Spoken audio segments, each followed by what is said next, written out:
Hola, ¿qué tal? ¿Cómo les va? Estamos en el episodio 14 de Lo Mental en la Salud Pública.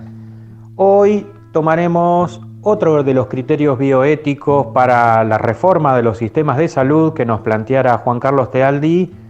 Le toca al principio de la pluralidad. Veamos primero cómo la define. Con pluralidad nos vamos a referir, en el sentido que le da Juan Carlos Tealdi, a la posibilidad de que un sistema sea más justo y más inclusivo y que permita a las personas de la más diversa condición acceder en igualdad, pero sobre todo a partir de la equidad que introduce el sistema, equilibrando las diferencias y permitiendo que los cuerpos y las mentes puedan acceder a instancias de promoción y de prevención que les permitan justamente llegar a un proyecto de vida saludable o al menos poder intentarlo, tener la opción de. Dicho esto, vamos a primero pensar entonces la pluralidad en varios frentes. Por un lado, en el frente de la interdisciplinariedad, es decir, la pluralidad que debe existir en un equipo de intervención es nodal para que justamente ese enfoque tenga en sí, incorpore todas las dimensiones posibles del campo al que se va a dedicar y del dispositivo que va a implementar. Hemos hablado de esto en varios episodios cuando nos referimos a la interdisciplina como eje sustantivo de la ley, y también lo hemos trabajado cuando en el episodio anterior y en el anterior del anterior, es decir, en el 12 y el 13, trabajamos el concepto de salud mental que promueve la ley nacional, es decir, la idea de componentes históricos, políticos, sociales y culturales que deben ser tomados en cuenta en cada caso y sobre todo, aunque parezca paradójico, en la singularidad de cada caso. Esa singularidad no interrumpe la idea de la multidiversidad con la que debe ser pensado y encarado cada uno de ellos, y justamente es ahí donde está la base y, vamos a decirlo así, el núcleo desde el cual se debe pensar un dispositivo de intervención. El respeto a la pluralidad de las disciplinas que intervienen. Justamente aquí es donde estuvo uno de los focos de resistencia a la sanción de la ley y hasta hoy en su implementación, es decir,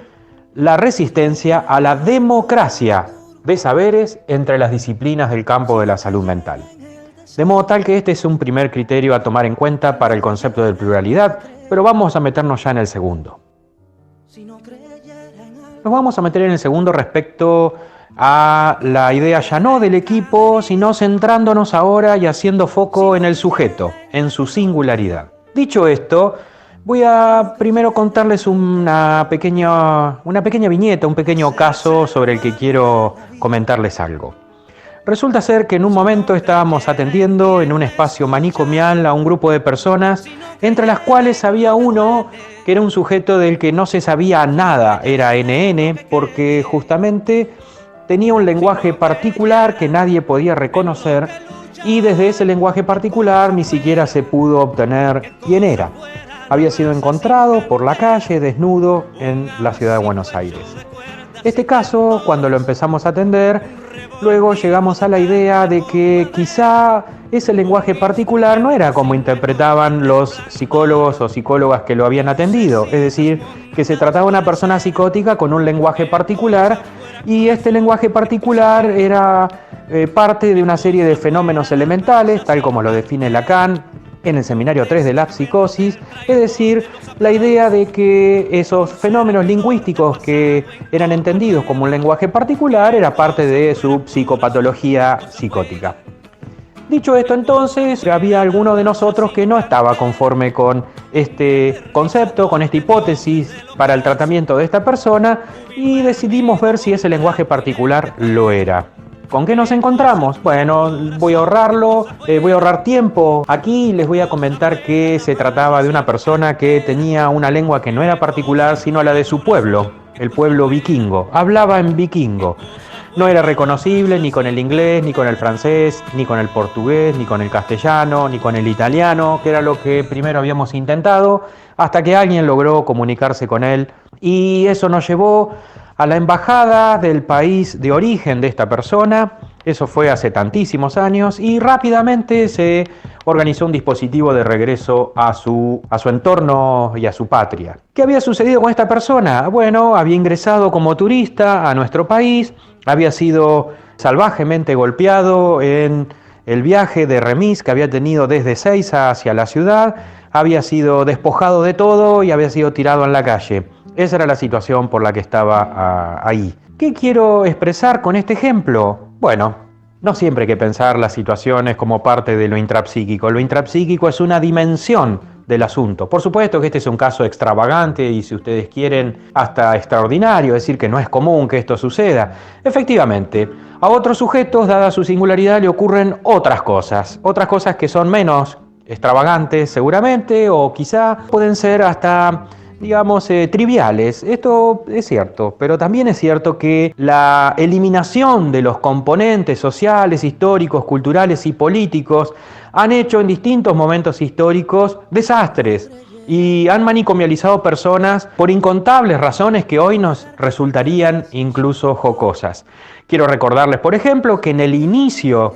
de la vida manicomial en nuestro país, es decir, a principios del siglo XX, eran encerrados en manicomios aquellos que defendían las ideas anarquistas, porque solo alguien que estuviera loco podía pensar que la propiedad de la tierra no podía ser planteada o podían cuestionarla. Solo aquellos que estaban muy locos podían entender la idea del cooperativismo y la idea de que el campesinado debía recibir un salario y dejar de estar en servidumbre o ser explotados. De modo tal de que en esa época entonces se entendía por locura las ideas anarquistas, en síntesis, y todos ellos, los que fueron capturados, fueron encerrados y confinados de por vida a la vida manicomial. Con este otro ejemplo simplemente quiero refrescar la idea de que cada momento histórico tiene sus confinados por razones históricas, sociales, políticas y culturales, y que debemos tener en cuenta que aún hoy, si uno acude a un manicomio de los lugares más alejados del centro, es decir, en el interior del país,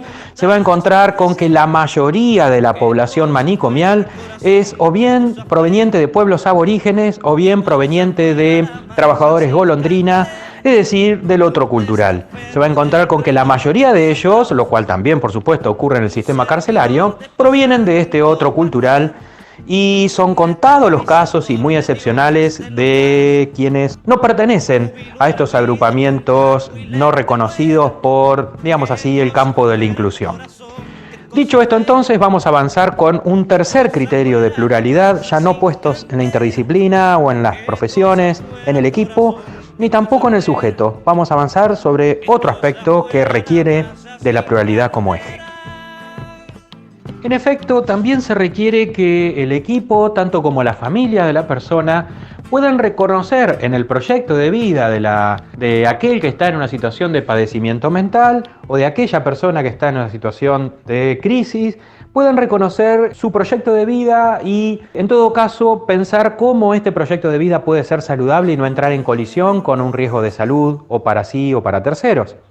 De modo tal, entonces, que es fundamental entender que, a la par de que se debe constituir un estudio de la singularidad desde los 5 componentes que reconoce la ley en su definición, tal como lo venimos viendo, también tenemos que pensar cómo ese proyecto de vida es parte del abordaje con el cual vamos a intervenir desde el campo de la salud mental. Es decir, que nuestra intervención no puede ser ajena al proyecto de vida ni puede imponer un proyecto de vida alternativo a la persona que está en una situación de crisis o de padecimiento. Esto también habla de cierta pluralidad y, vamos a decirlo así, de cierto descentramiento que es imprescindible en el equipo, de modo tal de que pueda entender, tolerar, compartir y acompañar el proyecto de vida de la persona con padecimiento mental. Claro que esto habla, si se lograra, si un equipo pudiera hacer este descentramiento, justamente habla de el respeto por la forma en que el sujeto construye ese proyecto de vida. A veces las personas construyen su proyecto de un modo distinto a como lo haríamos nosotros, tal como piensa su cosmovisión y la vida entera. Por decir un ejemplo, podríamos plantearnos esto en relación a las opciones del sistema de creencias o religiosas, las opciones vinculadas a la vida más solitaria o más o menos solitaria, y así sucesivamente, en pareja o sin pareja, tener o no tener hijos. Y aquí me quiero detener un momento. Ustedes saben que en la historia de los manicomios el tema de la sexualidad ha sido el tabú más grande que pudiera haber existido, y se van a encontrar con innumerables intervenciones absolutamente invasivas que restringían las posibilidades de las personas para tener familia, un poco bajo la idea de que podía ser contagiosa la enfermedad mental. Esto estoy hablando hace tantísimos años, pero también a veces no por el temor al contagio, del contagio en la descendencia estamos hablando, sino por la simple idea de que una persona con padecimiento mental no debía asumir ni podía asumir roles parentales. Dicho esto, entonces nos encontramos con innumerables intervenciones, incluso quirúrgicas, de castración o de eliminación de la capacidad reproductiva de las personas, al solo hecho y por el solo efecto de eliminar toda posibilidad de que tuvieran descendencia. Evidentemente, este es uno de estos casos más acuciantes, más claros, más contundentes, de cómo el proyecto de vida de una persona puede ser abortado, intervenido, incluso eliminado como tal, por el solo hecho de que quien interviene considera que tiene la voluntad, la decisión, la posibilidad y en suma la capacidad autoritaria de ejercer sobre ese proyecto de vida su propia intervención y su propia decisión. No reemplazamos las decisiones de las personas con padecimiento mental y solo nos atenemos al cuidado de la salud y como único límite, como dice la ley, el riesgo cierto e inminente. Fuera del criterio de riesgo cierto e inminente, estamos ante la singularidad de un sujeto que tiene todas las posibilidades de decidir sobre su vida, sobre todo si no está en una situación de crisis, es decir, si su temporalidad y su capacidad de raciocinio, de pensamiento y demás le permite justamente construir ese proyecto de vida. Que una persona esté en crisis, por supuesto que suspende la posibilidad de sus decisiones, pero no así cuando esa crisis ha terminado. Dicho esto, entonces vamos a avanzar con un último componente a nuestro criterio relevante para pensar este tema de la pluralidad. Toda reforma de un sistema de salud debe ser entendido, dice Juan Carlos Tealdi, en relación a la participación pública y de la comunidad en ese proceso de reforma. Y aquí me quiero detener en algo que hemos trabajado en otros episodios, pero aquí, en este punto, el de la pluralidad, me parece importante refrescarlo. Cuando nosotros hablamos de los momentos previos a la sanción de la ley, hablamos como si esto fuera un simple cabildeo de personas especialistas que van y tratan de convencer a los senadores, en este caso, porque la ley ya tenía, el proyecto de ley tenía media sanción, de convencer a los senadores para que la aprueben. Bueno, no fue así. El proceso del año 2010 consistió en una inmensa movilización popular de asociaciones civiles, de organismos profesionales, de familiares y organizaciones de familiares y también de organizaciones de usuarios, es decir, pacientes y expacientes de salud mental que iban al Congreso cada vez que había un debate o una comisión trataba el asunto, o incluso que acudían al Congreso para forzar que esa comisión trabaje, es decir, que se reúna. Esta experiencia está relatada en varios textos, en particular en el que nosotros escribimos está muy comentada por varios autores además. Fue una experiencia importante de militancia para la sanción de la ley y reunió a todos esos colectivos de los que nombré recién. Tanto es así que en algunos momentos claves se hizo lo que se llamó el abrazo al Congreso y, asombrada por esto, la Organización Panamericana de la Salud incluso llevó cámaras, lo filmó, lo grabó e hizo un video institucional sobre esta experiencia. La experiencia del abrazo al Congreso y los encuentros un poco casuales, fortuitos en la puerta del Congreso entre familiares, expacientes o usuarios y los senadores, en las cuales les planteaban cara a cara al ingreso del recinto, no del recinto propiamente, sino del edificio del recinto, les planteaban la necesidad de que traten y sancionen la ley. De modo tal de que otro aspecto importantísimo para la pluralidad, y con esto vamos cerrando, es nuestro último componente, es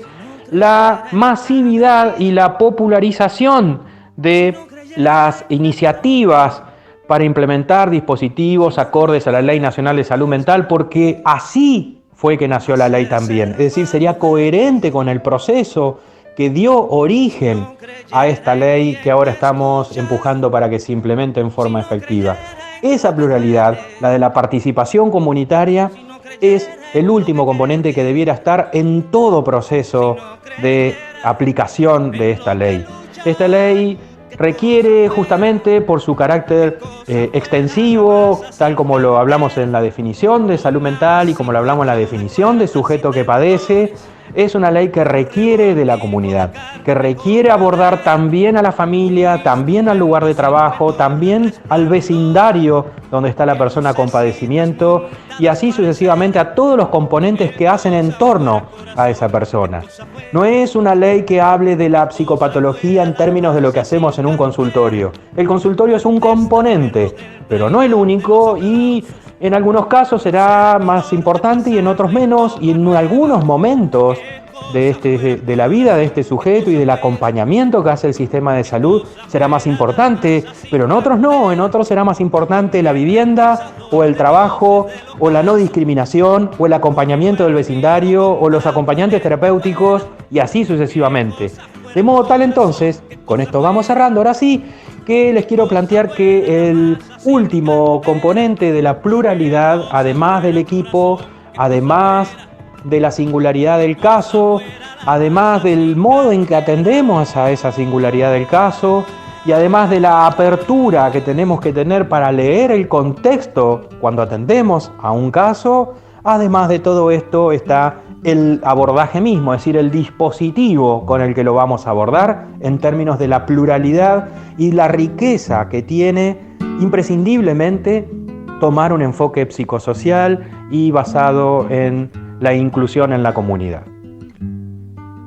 Nos acompañó hoy la música de Silvio Rodríguez en un tema que se llama La Masa, que todos conocerán y que hace alusión a justamente el respeto por la diversidad y el recurso de la pluralidad como una forma para el progreso de nuestras sociedades. Los dejo con esto, que tengan muy buena jornada, que nos vaya bien a todos y sigamos cuidándonos mientras avanzamos en la implementación de la Ley Nacional de Salud Mental. Será entonces hasta el próximo episodio y si ustedes quieren también pueden continuar con episodios anteriores si es que no lo han hecho y este es el primero que les llega. Siempre les recomiendo ir en orden, pero si no, les recomiendo ir un poquito hacia atrás porque este episodio remonta a cuestiones que hemos trabajado sobre todo del 11 en adelante.